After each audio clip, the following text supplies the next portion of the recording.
60% of Russia's top leadership comes from the Soviet elites and nomenklatura. The number of Chekists, that is KGB or FSB, in powerful positions has increased several times over, and no longer is there a communist party to provide a crude counterweight to prevent these Chekists from monopolizing power, as had happened in the Soviet Union. Putin's elites are nostalgic for the Stalin-Brezhnev ideals because most of them made their careers in the Soviet Union, and they're trying to reshape Russian society and Russian minds to fit the repressive ideas of that period. Maria Snegovaya argues that this made not only a dictatorship, but also a war inevitable, and that the Soviet-educated Moscow elite believes it can lay claim to the entire post-Soviet space.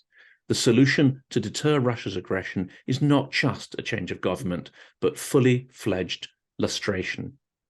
Welcome to Silicon Curtain. All our content is also available on popular podcast platforms. Please do also like and subscribe to help find new speakers, and do also consider supporting us by becoming a patron of the channel. Maria Snegovaya is a postdoctoral fellow at Georgetown University's Walsh School of Foreign Service. She is a senior fellow with the Europe, Russia, and Eurasia program at the Center of Strategic and International Studies, and a fellow at the Illiberalism Studies program at George Washington University. Maria's research interests include public opinion, political economy, and foreign policy. She explores the ongoing authoritarian slide in post-communist Europe and the tactics used by Russian actors and proxies who circulate disinformation to exploit these dynamics in the region. Her research has been referenced by the New York Times, Bloomberg, the Wall Street Journal, The Economist, and the BBC. Maria has also written for the Washington Post, the New Republic, Foreign Policy, and other outlets. Maria, I'm delighted to welcome you to the channel. Thank you for having me. Now, the article that really caught my attention, and since then I've discovered many of your articles, but the one that really interested me was this idea of the persistence of Soviet elites.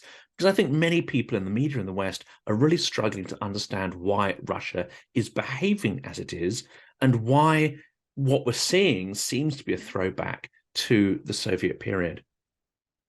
Absolutely. I think looking back, especially from the year 2023, it's important to keep in mind that some of our illusions about Russia, some of our perceptions of Russia's historical trajectory in the last 30 years may have been misguided. And in my work, I actually show that by looking at the data, numbers, not hypotheticals, like what is it in Putin's thinking, what does he have in his head and whatnot, but actually looking at the numbers of the composition of the elites. And one of the articles authored with my colleague Kirill Petrov last year has shown that even today, 30 years after the so-called democratic transition of Russia, at least in the 1990s, many people agreed that Russia was a democracy back then. I think we are now a little bit skeptical about that claim. But essentially, we have shown that up to 60% of Putin's today top 100 political elites, that's the people who to an extent have impact on decision making in Russia today, they are linked to the Soviet nomenklatura. By links, I mean they're the kids of these parents with this background in the Soviet nomenklatura, or themselves, which is the absolute majority, like 90% of them themselves, 90% of the 60% themselves started their career in the Soviet ruling strata. Now, a couple of words of what nomenklatura was. It's a specially designed system of appointments into managing ruling positions in the Soviet Union, designed by Bolsheviks specifically for centralized control, in order to have a grip over all of the country by controlling pretty much every remotely significant managerial position, which not only included, say, political appointments like administrations, but also, for example, top positions in universities, certain cultural circles, and whatnot. Literally everything, any remotely important position of power, going from the very, very top of the communist system, the communist political party, the Politburo, all the way down to the district level So it penetrated the society writ large in order to sustain this very strong centralized grip. As Lenin used to say, it's too important to allow that for democratic decision making to decide who gets to manage, who gets to be in power in the communist system. And the key shocking part of it, though, is despite its importance and its essentially overwhelming nature of its control, it's only from essentially 1 to 3% of the Soviet population belong to these groups. So these are very particular, very special people. And it's also a very small minority of the society. 1 to 3%. When I say that, I mean not just the elites themselves, the elite members, but also their families. So again, a very tiny and a very privileged group in the Soviet society. And these groups, they first of all, in order to make it into nomenklatura, you really had to demonstrate your loyalty and your adherence to the communist principles. You had to have the right background, no enemies of the people, so-called, right? They could be members of the nomenklatura. But once you could make it in, having jumped through all these hurdles, demonstrated your unquestionable loyalty, your principles, and of course, willingness to subordinate and adhere to this very strict power vertical, then you found yourself in a very different universe from the one ordinary Soviet citizens lived in. Nomenklatura provided a series of privileges to its members. During my presentations, I often show them two pictures of the Soviet ordinary grocery store with empty shelves, and this special nomenklatura devoted focused chain of stores you could only enter if you had special cards, special documents, but there are like there's plenty of a variety of different products, many of them imported from Europe, and of course they're just a completely different world. So Michael Vaslensky, one of the early scholars of nomenclature, he is one of the founders essentially of the studies of the Soviet elites. He has this quote that I often cite: you could live all the way as a member of nomenclature from your essentially kindergarten all the way to your grave without ever experiencing the life of an ordinary Soviet citizen, right? And Jonathan, given your experiences now, I know that you actually haven't lived in kommunalka in the Soviet, shared apartments. You probably know what an ordinary life of a citizen was. That's it, a cozy St. Petersburg kommunalka, which now is probably, a nice new Russian apartment. Yeah, but it was actually a different experience from the one many of our audiences had throughout the lifetime. So that is definitely incomparable to the nomenclature status, right? They have their own apartments, usually large, in certain fairly large, so you didn't have like 10 different families living in one apartment, but you had one family and a very spacey place. It's a usually specially devoted car with your own driver, usually, as I said, special stores where you shop. You cannot even order from abroad. Everything different and special, on top of general respect that you received from your subordinates, given your status. But one of the most important things also often an ability to travel abroad, not for every single nomenclature member, but for the most privileged ones. This is one important kind of thing observers of the communist systems often forget. They look at the numbers of like income levels, and they note that many and ordinary nomenclature member would get probably more than an ordinary Soviet citizen, but not by an order of magnitude, right? For example, Soviet workers, like blue collars, they would actually make quite decent money. It varied, but sometimes they could. The difference and inequality came not from the income level numbers. They came from the system of privileges. So, as I said, essentially, by entering nomenclature, you enter a completely different universe. And and that was the universe completely inaccessible to ordinary Soviet citizens, and that what sustained this actually dramatic inequality within the Soviet Union. You had the world of opportunities available to a tiny, really marginal group in the society. And last but not the least, that's what made many of the nomenklatura members so dependent, so eager to hold on to this status, right?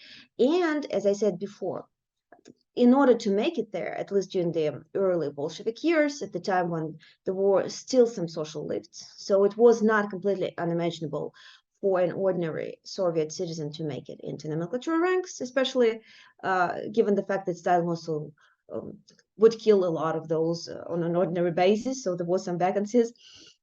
Usually, there's the fact that the world was so attractive, of course, kind of pestered, like ingrained this tradition of subordination, because you really wanted to hold on to this status. It was fairly easy to lose it, which in its own turn deepened the self-selection of into these positions of people with particular views, particular psychological qualities, etc., etc. Later, in later Soviet Union, the nomenklatura status, as usually is the case in Russia, we actually see it in Putin's Russia today, it gradually became inherited.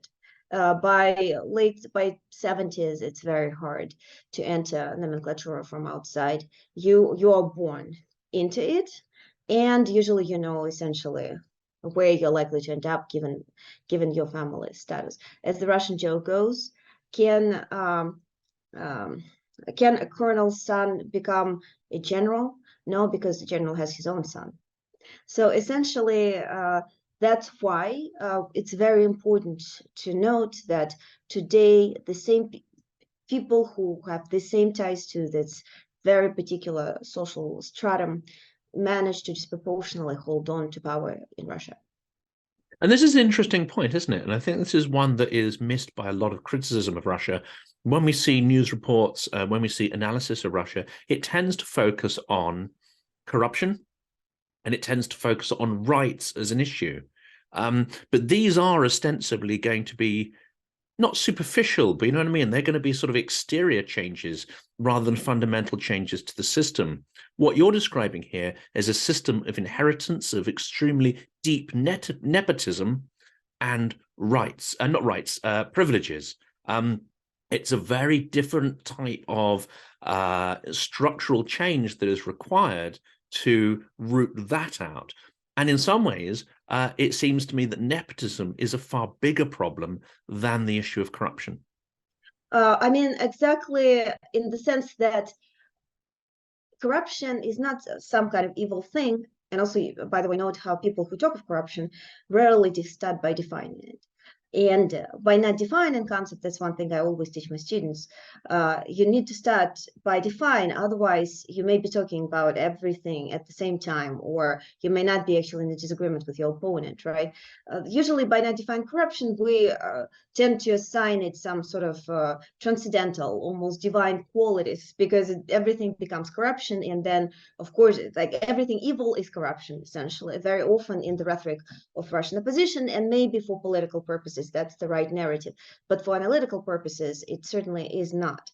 And essentially, as you said, Jonathan, we need to look at the system of power, the power structures, their preservation in Russia in fairly unchanged way since late 80s, since essentially Soviet times. And I actually have an article forthcoming in Journal of Democracy about that in July, exactly has secured the type of relationships, the type of expectations in the political system that in some ways, as you mentioned, made a revanchist Russian re-autocratization of Russia, a new revanchism of the system unavoidable, because these are the people who are used to particular, who have a particular worldview, have particular types of beliefs. They're also used to particular type of interactions, and they just carried those expectations with them from the late Soviet Union into the new Russia. Plus, of course, they faced certain new realities. There was market economy, there was a lot of disruption, change, new groups becoming empowered, as some successful businessmen, often also some gangsters in Russia. So there were changes. I don't want to say the system has survived completely unchanged, but it did manage to preserve some of the very important fundamental qualities, in one of them nepotism, as you mentioned, since that it actually, which were its defining characteristics already in the late Soviet Union. I'm not the first scholar, alas, to make that point, for better or worse. And among others, I wanted to recommend Alena Ledeneva's book on Systema, the power relationship in Russia. She's one of the first ones to point that out, that exactly as you said, corruption is an inherent expectation in the type of relationship that were carried directly from the late Soviet Union. Now, looking again at the numbers, as I said, I try to avoid digging into Putin's mind. I try to find some more objective evidence. So looking at the numbers, you'll notice that many of the Soviet institutions and the elites composing them were carried completely unreformed, pretty much in the same shape and form, straight from the late 80s into early 90s. The system, the Soviet system, Union may have collapsed, right? And the name of the country has been changed. The country itself kind of fell apart somewhat, at least partly. But the core, the essence of it in Russia have been preserved unchanged. And that's not just Russia's case, right? It's also the case of pretty much every single post-Soviet republic, except for several of them, like the Baltics, or wannabe democracies, I'd say at the time, where there was a strong enough pro-democracy movement that was able to kick out, so to speak, some of the representatives of the old elites from power during the early elections. And so you actually usually are able to predict quite successfully where the political dynamic is going to go in a given system by just looking at the early elections, because they already expose the inherent weaknesses and the power balance between the opposition and the ruling elites in a given polity.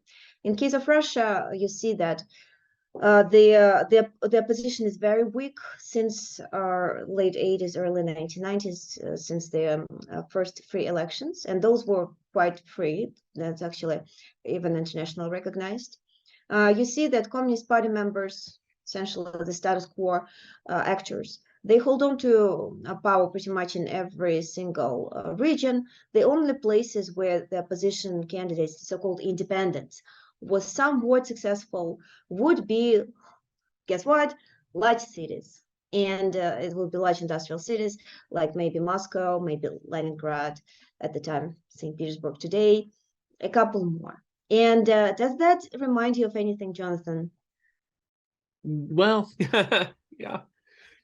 It's exactly how Russian politics works today, right? So this is the continuity of this dynamic is actually striking to me, right? You have this like rest of Russia, quote unquote, where the change is very, very slow, if any. And you have these big urban centers that are actually in more position to ruling authorities, and they're more pro-Western, more pro-democratic than the rest of the country. But they're just too small to be able to fundamentally alter the dynamic of the political system. Now, I don't want to be deterministic. I don't want to say that it's impossible to change this.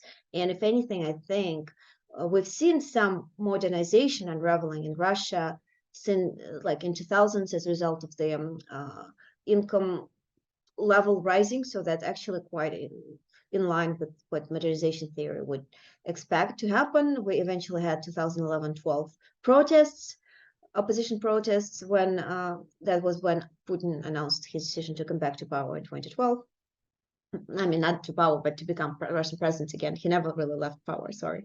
But again, the protests of 2011-2012 were primarily concentrated in large Russian cities. So in that sense, yes, while we've seen there were more, in some ways, there was some new groups, new Russian middle class shaping, reflective of some positive trends. At the same time, the dynamic was largely reminiscent of what we've seen in the country in the 1990s as well. So from that perspective, the legacy, the historical legacy in Russia still, unfortunately, dominates its political landscape. And so people get a picture of who the nomenklatura are we talking purely about the political class, or are we talking about people who are in leading positions in a number of different sectors within society? So that could be the media, that could be the church, for instance, and the sort of hierarchy there. And of course, crucially, you've got the administrative organs of power, going right back to Peter the Great. You've got this huge edifice of sort of bureaucratic elites who try to preserve their position, their power, and their privileges. So are we talking about people at the top of all of these columns within society? Yeah, I think I mentioned that at the beginning. Exactly. It does not, it means essentially any managerial position important enough to have certain effect. So even at the university at the universities, the department head would certainly, the head of the department would be counted as nomenklatura. That means that it means essentially that some top authorities from within the Communist Party system would have to decide, negotiate, deliberate on your appointment. So you need to earn some credit with them. You cannot just be a random person from the street, just elected by the crowds, right? Because it's, again, as Lenin said, this is too important to be left to the crowds. Democratic deliberation, which I find really ironic, but also very reflective of the Bolshevik political thinking. And so, yeah, until today, though, of course, when we talk of Russia's ruling class, I talk specifically of the political elites. In today's Russian politics, the political elites obviously are the crucial ones, and they're the ones who get to decide their own major ways in which the country will be developing, unfortunately, because actually over the years in Russia, the economic elites and the maybe arts, the elites in the arts, media, culture, they actually have become a little bit more opposition-minded, a little bit more independent from the Kremlin, but the Kremlin made sure to maintain the grip over the political appointments, again, remotely influential. And unfortunately, as we see, it was the right strategy in the sense that those are the most powerful groups in the Russian society until now. And you've also said that because of this persistence of the elites, they've also inherited not just a Soviet way of thinking in terms of the distribution of wealth, material influence, but they've also inherited the geopolitical outlook. And they are committed to big state, large Russia, Ruski Mir imperialism.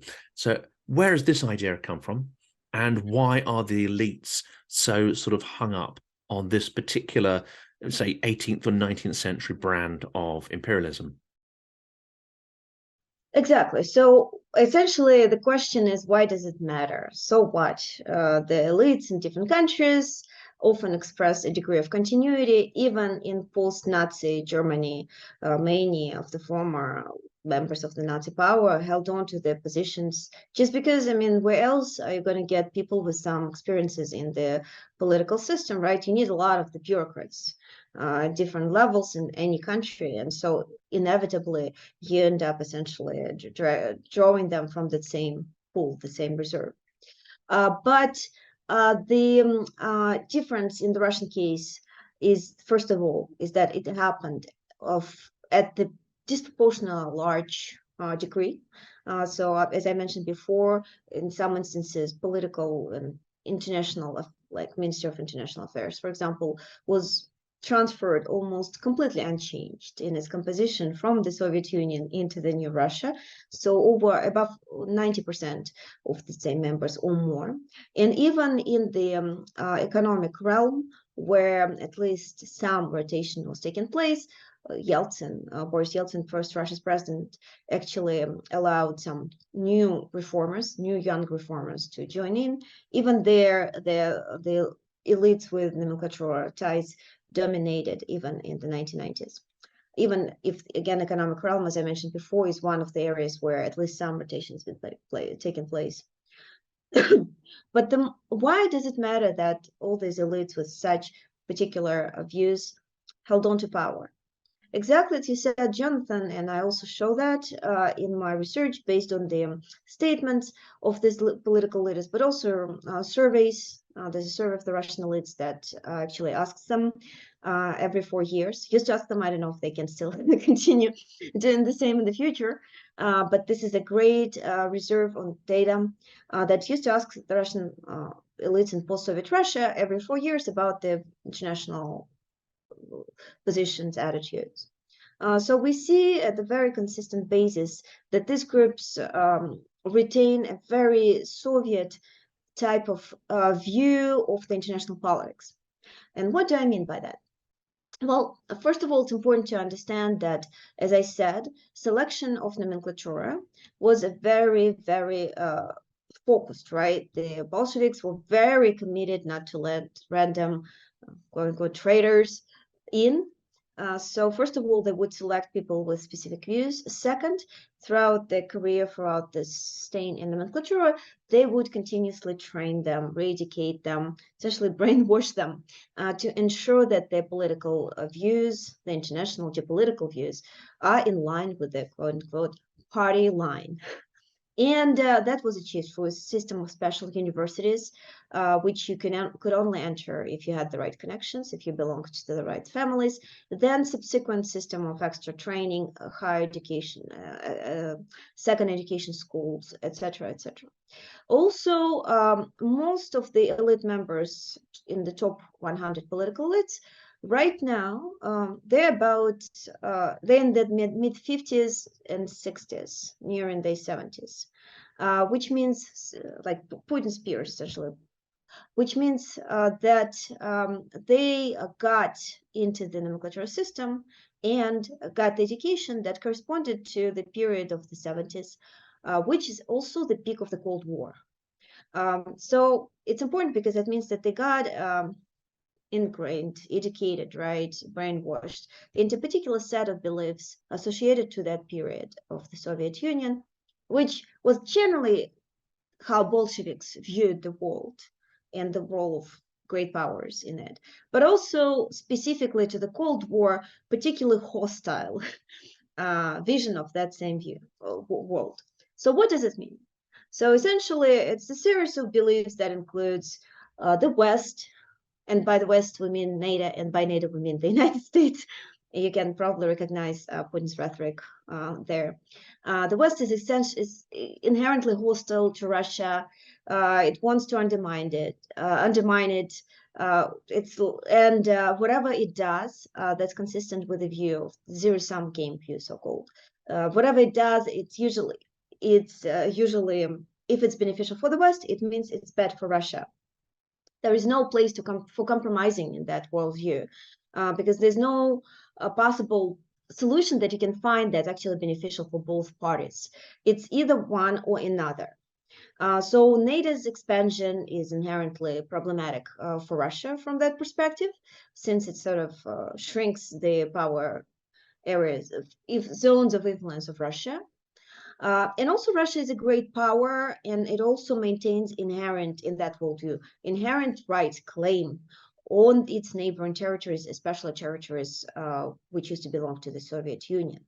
After the collapse of the communist system, after the fall of Berlin Wall, the Communist Party members in Russia, they sort of understood that most of communist Europe was lost. Essentially, countries like, I don't know, Poland, Romania, maybe, I don't know, randomly picking some countries, East Germany, they're essentially gone. And that was bad enough.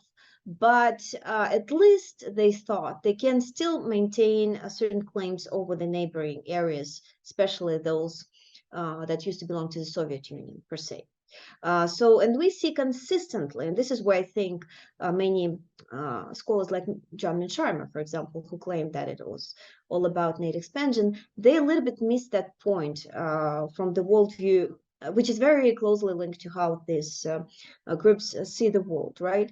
Finland and Sweden, the countries that are joining NATO as a result of Putin's invasion of Ukraine in 2022, those are countries that are not of particular interest. They're sort of lost, quote unquote, they've been lost before, right? Long ago, when I don't know, maybe Stalin lost his winter war with Finland.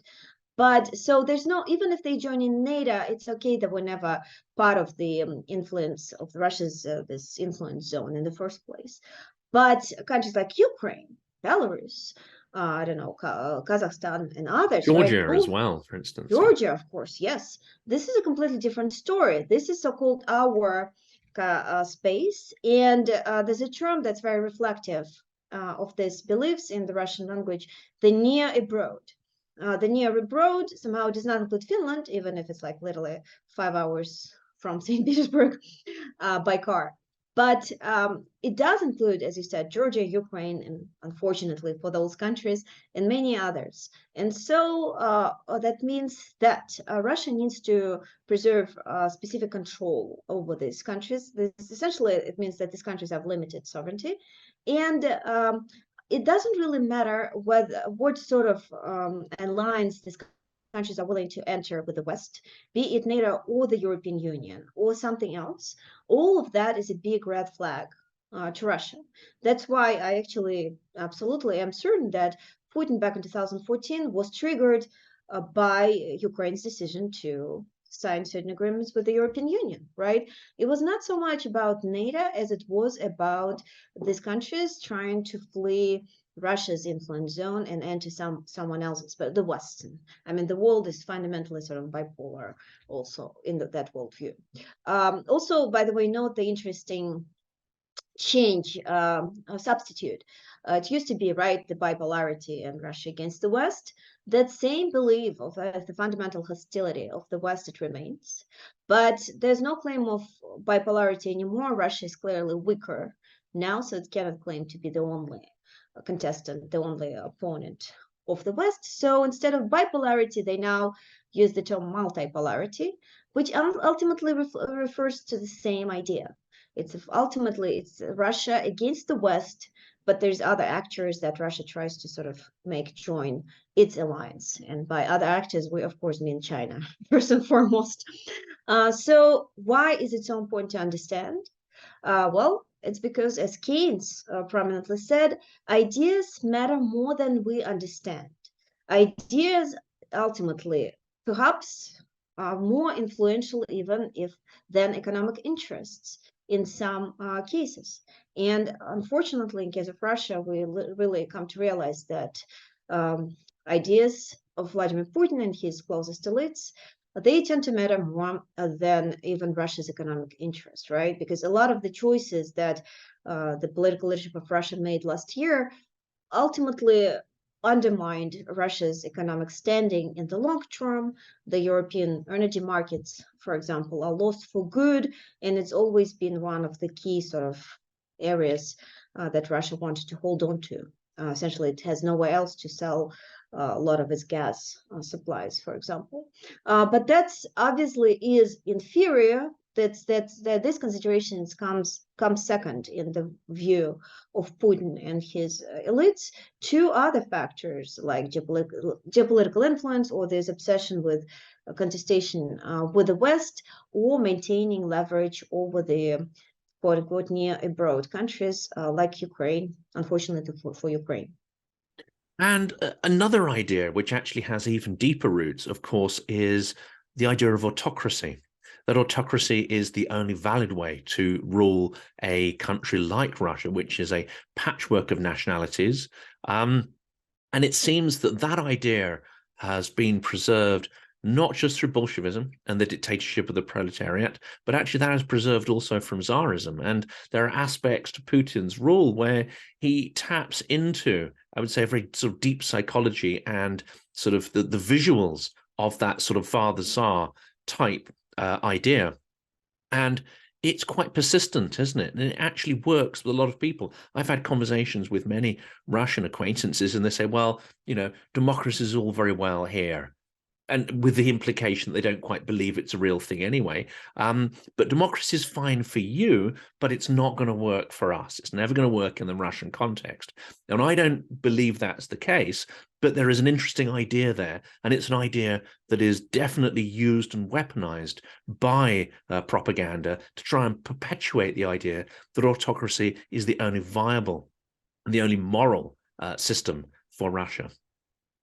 I actually have not explored this particular issue so much because the Kremlin actually, as many today's autocracies do, they claim some degree of legitimacy coming from the people, right? Russia still Russian elites in their debates often self-describe as democracy, right? And even the Kremlin, different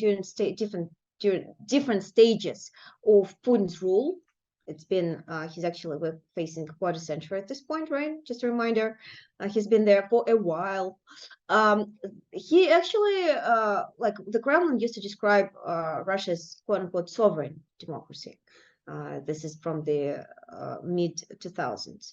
So again, this is maybe not a democracy in the liberal Western democracy in the classic sense, but notice how they don't necessarily reject the concept of democracy altogether. They just add adjectives to it, which of course is very telling. So if you need an adjective, that means that something's wrong with your term, but nonetheless, it's not really a direct reference to like autocracy in the sense that in the same way that we remember it from, say, Uvarov triad from the Tsarist Russia of 19th century.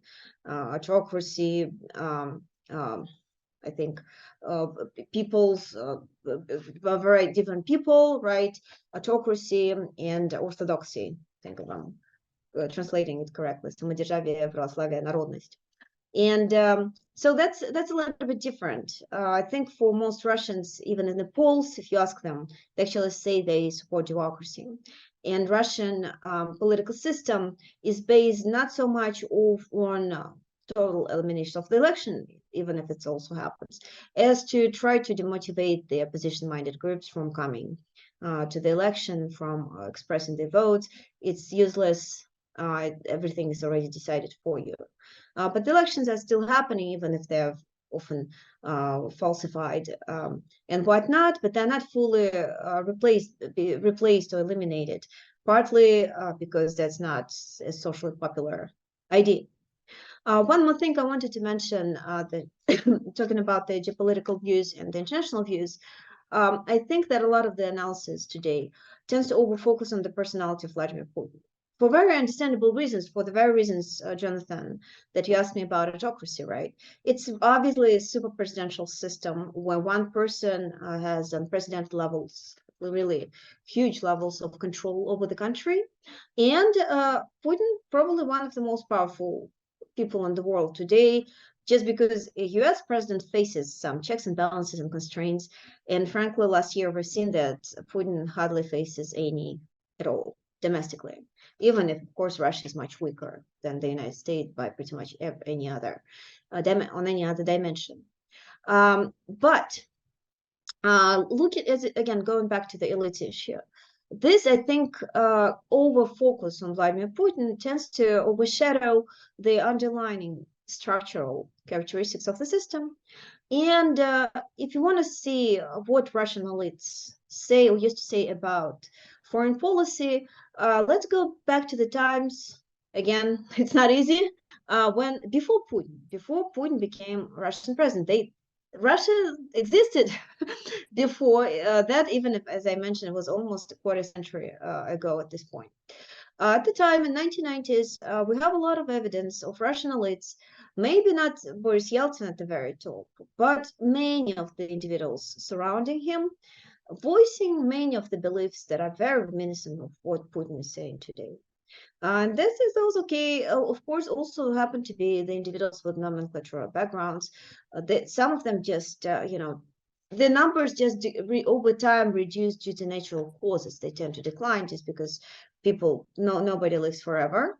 But that's not consistent with any sort of revolutionary change. It's just natural. In the 1990s, therefore, we had just naturally more of such individuals in power, and they often would come on record by voicing something very similar to what Putin says. In my work with Alexander Lanoshka from University of Waterloo, we actually list many of such concepts and beliefs. And one particular prominent statement that I wanted to cite comes in mid-1990s from one of the officials in the Kremlin, who says, if Ukraine even dared to believe, to conceive of joining NATO, that would mean that that would be the start of a big war. Russia would do its best, essentially, to eliminate any such idea from Ukraine's leadership's psyche, something along those lines, right? Essentially, the possibility of war with Ukraine, if it was to even consider going to the West, was very much in the mind of the Russian elites already in the 1990s, way before Putin became Russian president.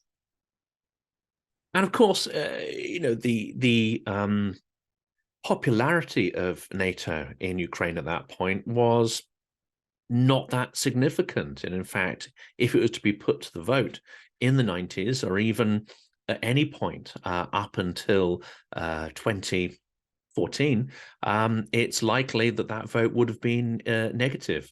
So the aggressive actions have sort of driven Ukraine into the arms of NATO to some extent, and the paranoia, which clearly is inherited systemically from the Soviet Union and from that sort of nomenklatura and KGB mindset, that paranoia has actually driven a lot of the change that we're seeing at the moment.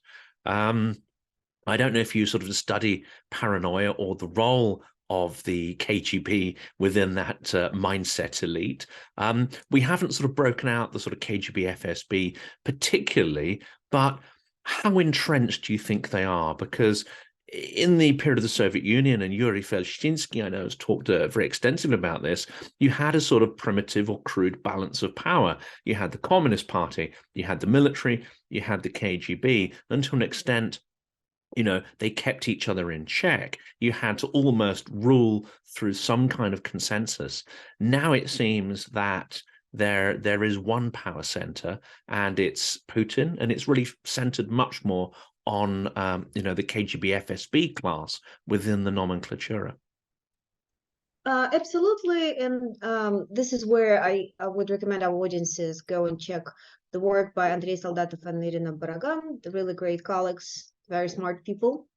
They do make this point about the disproportional increase of security, people with security backgrounds under Putin in Russian elites, and many of them, of course, security service backgrounds. When we say that, we mean primarily FSB, formerly KGB, but also military, other sort of agencies that are linked to it. Most importantly, Putin, as a representative of the KGB, formerly KGB himself, came to power, and he brought with him, as the argument goes, an influx of these individuals whose main job essentially is to identify agents and traitors and spies, right? So they're, again, trained in a particular worldview, particular mindset that probably not the best one if you're a ruler of one of the great big countries in the world. So, of course, I agree with that argument as well. But I'm saying is that I think it's just a part of the whole story, right? What really happened is, first of all, you had no real replacement of the elites to speak of. What the change from 80s to 90s essentially did is it's gotten rid of the old Soviet Politburo, the older elites who were in the 80s already dying in the office. There was even this joke of внести президиум. So instead of like put on presidium, carry the presidium in, because like they were so old, as the joke went. But essentially, yes, there was a replacement in the lower individuals on the lower ranks of the nomenclature. They essentially substituted for the old Politburo. That's one of the reasons why Russia's transition happened in the first place. It's just because of this, and so the narrowing down of the social lifts, because there was hardly any replacement of the elites on the very top of the late Soviet Union, the Politburo. there was a lot of resentment accumulated on the local levels of this nomenclatura system. They wanted change. So they were actually some of the very active participants of the transition process because they correctly thought that they may benefit from it, and they did. So that did change, but the underlying, as I said, system remained the same. And again, as I said, the composition of most of the institutions in the new Russia also remained the same. What Baragan and Soldatov add to the story is that to the extent that any rotation happened at all, especially since late 1990s, this trend actually starts before Putin. It starts already under Yeltsin. The influx of new elites disproportionately consisted of these individuals with security service backgrounds, those with like KGB training and ingrained in particular types of beliefs, right? So you have these old nomenclatural folks with a particular worldview, and you have an influx of new quote-unquote people with arguably even more hawkish beliefs. So you have a fantastic mix of this nomenclatura / Siloviki power vertical, where essentially all these groups do is they compete with themselves on the degree of hawkishness and paranoia, as you said. So I think these 2 points, they're not contradictory, they complement each other. It's just that I think that we're looking at the broader process that goes beyond just an influx of the Siloviki. Well, we actually, in our analysis, when we looked at Putin's top 100 political elites, we looked also at how many of these groups are Siloviki people and whether they sort of overlap, to what extent they overlap. So we see that, as I said, up to 60% of Putin elites until now have nomenclatura backgrounds or ties for their families, and up to 30% have security service backgrounds. So nomenclatura folks, they dominate, and both groups, they only overlap to about 30%, so about 1/3. So really it's different people. So that means that, again, there's an influx of these new hawkish groups, but they also have this already arguably quite an unpleasant, quite questionable composition, quite elites with very particular types of worldviews. In the first place, what all Putin did is he sort of exacerbated these trends.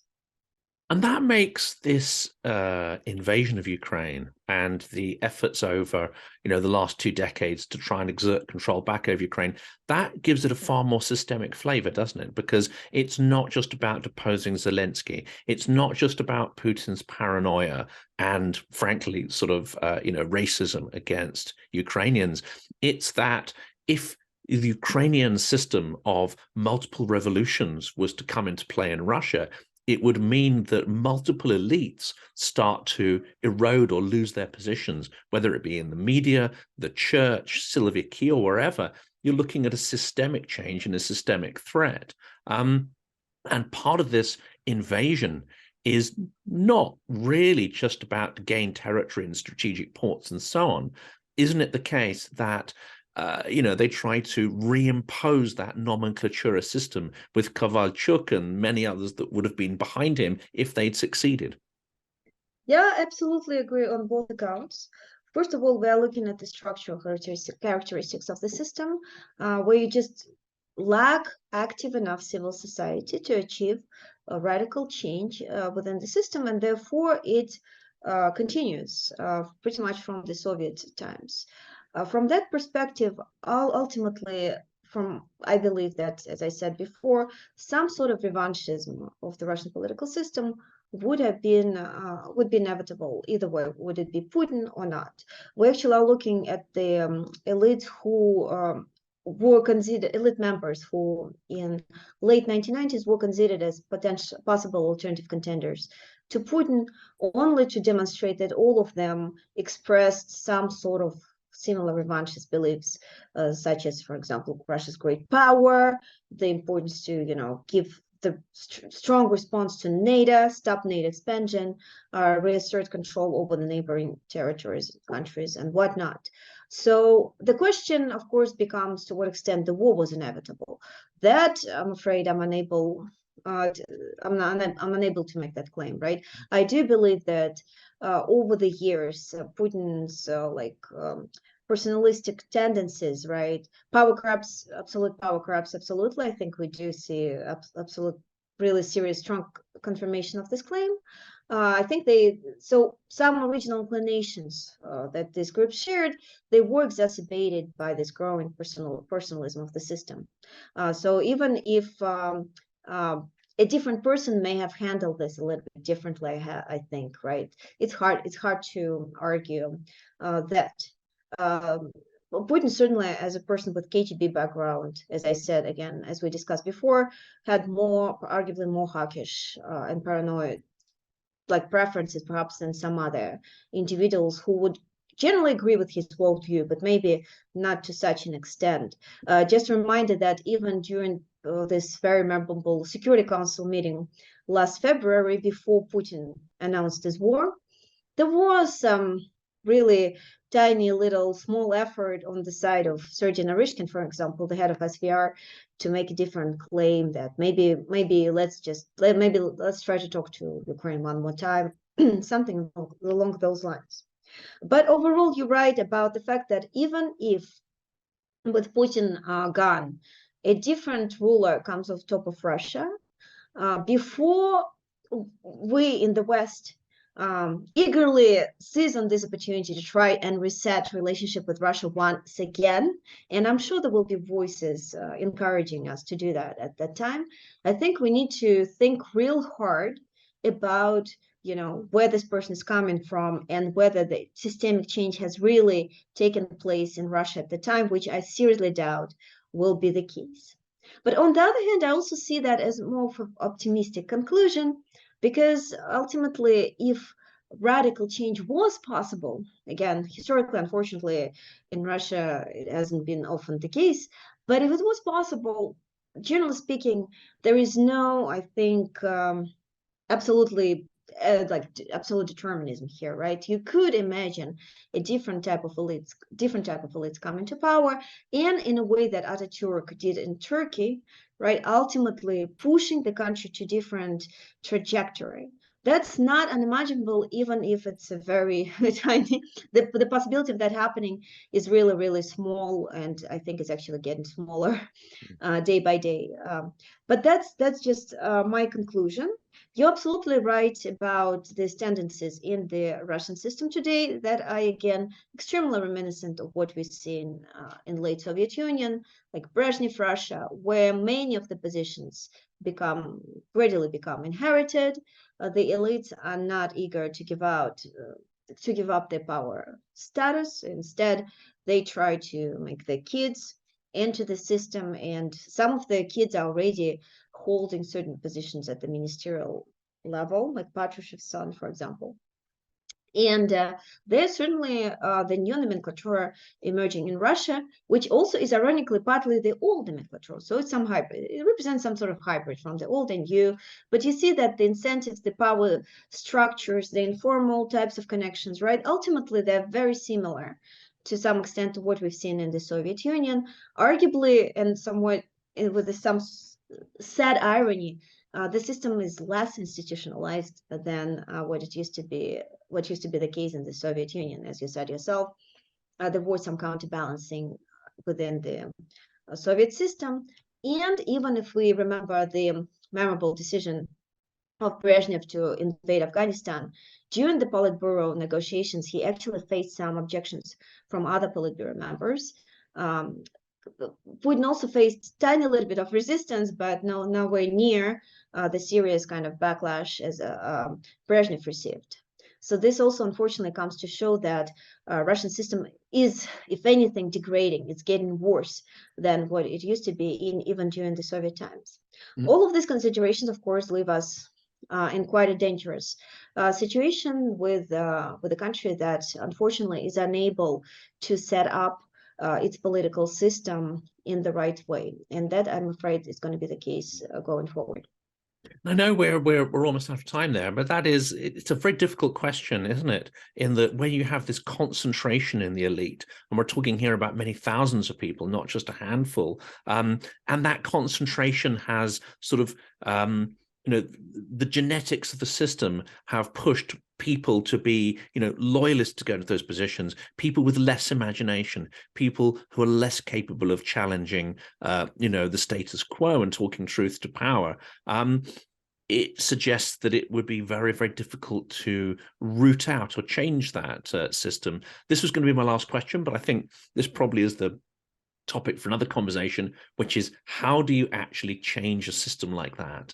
And you've suggested that full lustration, which is basically removing those people who hold those inherited posts completely out of the system. I mean, that I know you're not going to be able to answer it in the time we've got, but let's leave that as the topic for a next conversation, because it's a big topic, isn't it? Oh, yeah, absolutely. And I think we certainly do have to start preparing now, right? Russia ultimately is not that unique in the ability of the elites to hold on to power. It's the case in many other non-democratic regimes across the globe. And I think understanding that elite composition plays a very important role in any successful transition, right? Our ability to, the ability to alter the elite composition is very important for successful transition. That's something I think the transition studies, the studies of democracy, definitely need to integrate into them going forward.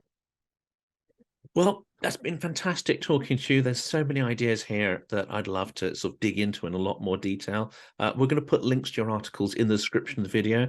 But Maria, I want to say thank you so much for giving us so much of your time on the conversation today. Thank you very much.